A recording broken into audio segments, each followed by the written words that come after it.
कैसे हैं आप सभी। जब कोई इंसान सक्सेसफुल होता है तो वो डाउन टू अर्थ भी हो, ये होना थोड़ा सा मुश्किल सा लगता है। अभी हमारे देश में एक ऐसे शख्सियत का निधन हुआ जिनके बारे में ये कहा जा सकता है कि उन्होंने भारतवर्ष को एक ऐसी खालीपन का एहसास करा दिया अपने जाते ही, जो होता है ना कि इंसान के रहते में समझ नहीं आता। खैर, उनके तो रहते हुए में भी समझ आ रहा था। ज्यादा बातें क्या बनाऊं। भारत के जो एक उद्योगपति थे, मशहूर उद्योगपति थे, जिन्होंने भारत को हमेशा मुसीबतों से उबारने में सरकार की मदद की, और जिनका परिवार ऐसा जिसने अपने मान सम्मान को लेकर और जिस इंसान ने अपने मान सम्मान को लेकर हर जगह सही डिसीजन दिया। और रतन टाटा में ऐसा क्या था जिसके कारण रिसर्च करना पड़ा अमेरिका को कि उनके वर्कर्स जो उनके लिए काम करते हैं वो मुसीबत में भी उन्हें छोड़ते क्यों नहीं। नमस्कार, प्रणाम, आदाब, सत श्री अकाल। मैं रश्मि आप सभी का स्वागत करती हूँ। उम्मीद है आप सभी स्वस्थ होंगे, मस्त होंगे और व्यस्त होंगे। होना भी चाहिए। हम सभी सक्सेस को देखते हैं। रतन टाटा एक बिजनेसमैन जिनका फैमिली हिस्ट्री में जाने की कोई जरूरत नहीं है। छोटी छोटी 2-3 कहानियां हैं, उस पर आती हूँ। जिस दिन रतन टाटा जी का निधन हुआ उस दिन उनके जो पार्थिव शरीर को लेकर जा रहे थे उसके आगे एक लड़का, 31 साल का लड़का बाइक से जा रहा था। तो अचानक ही किसी को बाइक से आता हुआ देखकर सारी पुलिस व्यवस्था एकदम से घबरा जाती है कि आखिर ये है कौन, और कहीं इसके कारण, इस लड़के के कारण कुछ प्रॉब्लम ना आ जाए। उसे रोका जाता है और पूछा जाता है कि तुम कौन हो। वो कहता है कि आप मुझे मत रोकिए, क्योंकि इनके साथ चलना और आखिरी सफर में इनका साथ देना मेरा कर्तव्य भी है और मुझे ये करना भी है, क्योंकि एक इमोशनल बॉन्ड भी है और मैं कोई नहीं लेकिन मैं इनका दोस्त हूँ। ये सुनते ही पुलिस, मीडिया सब एकदम से सजग हो जाते हैं कि भाई आखिर ये लड़का ऐसे क्यों बोल रहा है। और रतन टाटा जो कि मशहूर उद्योगपति हैं, उनके बारे में तो सबको पता है, बट किसी को इस लड़के के बारे में इतना जानकारी, तो उसके बारे में फिर खंगाला जाता है तो पता चलता है कि वो लड़का वही था जिसको रतन टाटा ने अपने असिस्टेंट के रूप में रखा था, और जो स्ट्रीट डॉग्स, जानवरों को लेकर काम कर रहा था। एक कंपनी जो रतन टाटा जी ने लॉन्च की थी उसमें उनके साथ। उसके बाद उसे पढ़ना था इसी कहीं आउट ऑफ इंडिया जाकर, तो भी रतन टाटा जी ने उसे सहयोग किया। और जब वो आउट ऑफ इंडिया से आया तो वो रतन टाटा जी के साथ रहने लगा। लगभग 10-11 साल की दोस्ती, जब वो 21 साल का था तब रतन टाटा जी से मिला था, और अब जब वो 31-32 साल का है तब वो उन्हें अपना दोस्त बताता है, क्योंकि उसने कई प्रोजेक्ट्स भी किए रतन जी के साथ, और साथ में उसने रतन टाटा जी के साथ बहुत समय बिताया, और रतन टाटा जी उसे अपने दोस्त की तरह मानते थे। रतन टाटा इतने डाउन टू अर्थ थे कि कई लोगों ने अपने वॉल पर कहानियां शेयर की और ये कहा कि जब रतन टाटा जी को कोई लेने जाता था किसी फंक्शन के लिए, उन्हें अराइव करने जाता था, तो सामने वाला पूरे लश्कर के साथ, गाड़ी, ताम झाम सब चीजों के साथ रतन टाटा जी को लेने के लिए पहुंचते थे एयरपोर्ट पर या होटल में। लेकिन रतन टाटा जी इतने डाउन टू अर्थ थे कि कभी भी वो अपने साथ किसी गार्ड को या किसी को लेकर नहीं चलते थे। क्यों?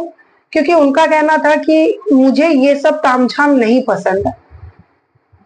फिर कई बार कईयों ने उनसे मजाक में भी पूछा कि सर फिर आपने पर्सनल असिस्टेंट नहीं रखा है तो कॉल्स का क्या है।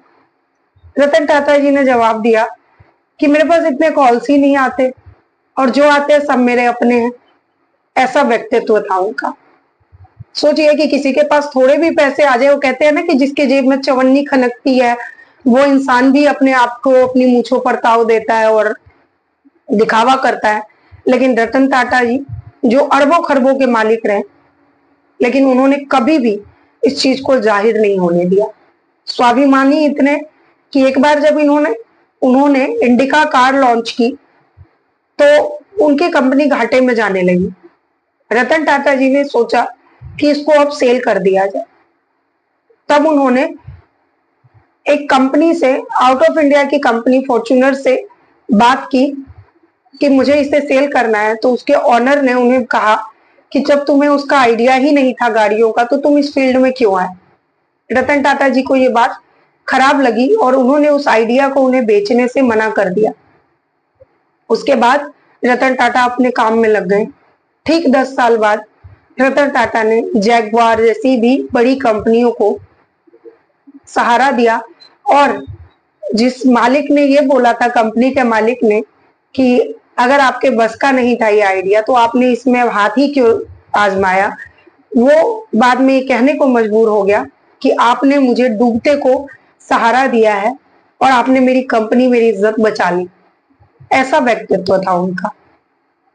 उसके बाद रतन टाटा जी इतने डाउन टू अर्थ थे कि एक बार एक मंत्री के साथ, एक बिजनेसमैन के साथ वो अपने ही होटल में मीटिंग के लिए गए खाना खाने।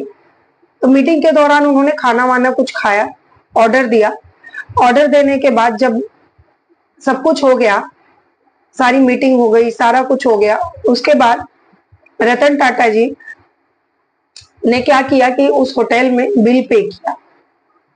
जब बिल पे करके वो निकल गए तो उनके साथ जो बड़े उद्योगपति थे उनको बड़ी बेचैनी रही कुछ दिनों तक कि बिल रतन टाटा जी ने क्यों पे किया। उसके पीछे का रीजन था कि वो जो जिस होटल में गए थे खाना खाने, वो होटल खुद रतन टाटा जी का था। तो जब उन्होंने सवाल पूछा रतन टाटा जी से अपनी बेचैनी कम करने के लिए कि आपने बिल क्यों पे किया अपने ही होटल में, तो रतन टाटा जी ने जवाब दिया कि मुझे इस बात की खुशी है कि मेरा स्टाफ एज ए ऑनर ही मेरे को ट्रीटमेंट अच्छा नहीं दे रहा, बल्कि जो भी बाहर से कस्टमर आ रहा है उसकी हॉस्पिटैलिटी और उसका मेहमान नवाजी, उसका रहने, उसका ट्रीट करने का तरीका, सब कुछ सबके लिए सेम है, एक भाव से और रिस्पेक्ट से। और उन्होंने मुझे नहीं पहचाना, ये बात मेरे लिए बहुत गर्व की है कि वो सबके लिए कितना सद्भाव से काम करते हैं। ऐसा ही एक छोटा सा वाक्य और आता है कि एक बार जो उनका होटल है उसमें कुछ आतंकवादियों ने गोलियां चलाना शुरू कर दिया था। जब कुछ पाकिस्तानी आतंकवादी मुंबई में घुस गए थे, तब रतन टाटा जी को जैसे ही पता चला कि उनके होटल में कुछ गेस्ट हैं और स्टाफ के साथ उस आतंकवादी ने खुद को बंद कर लिया है और वो गोलियां चला रहा है, रतन टाटा जी घबरा गए और वो भागकर सीधे पहुंचते हैं उस जगह पर जहां उनका होटल था मुंबई में, और वो कोशिश करते हैं अंदर जाने की। जब पुलिस उन्हें रोकती है तो रतन टाटा जी कहते हैं कि मेरे सारे वर्कर्स अंदर हैं, उनकी जान जा रही है और मैं बाहर कैसे रुक जाऊं। तब पुलिस उन्हें समझाती है और बहुत मुश्किल से उन्हें कंट्रोल करती है, लेकिन जब तक वो ऑपरेशन चलता है 12-13 घंटे करीब, रतन टाटा वहीं के वहीं खड़े रहते हैं और इंतजार करते हैं हर चीजों के ठीक होने का।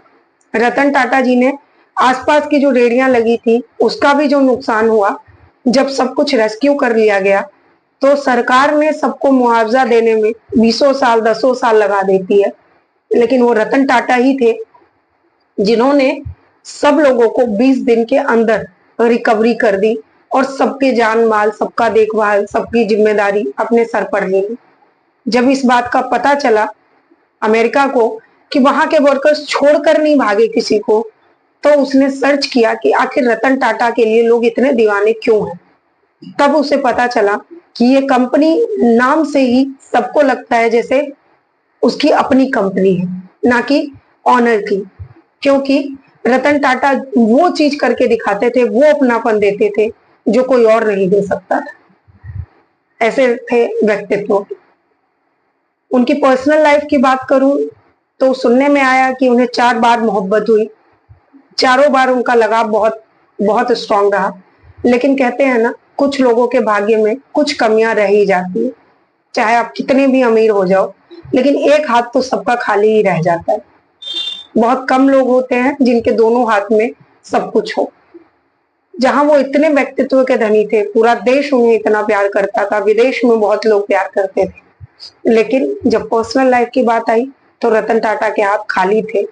उन्हें 4 बार मोहब्बत हुई, बट शादी नहीं हुई उनकी। तो कहते हैं ना कि कुछ पाने के लिए कुछ खोना पड़ता है, तो शायद उनकी फैमिली सेक्रीफाइस हुई उनके व्यक्तित्व के लिए और एक पॉजिटिव पॉइंट देगी, लेकिन उनका खालीपन उनके साथ ही चला गया।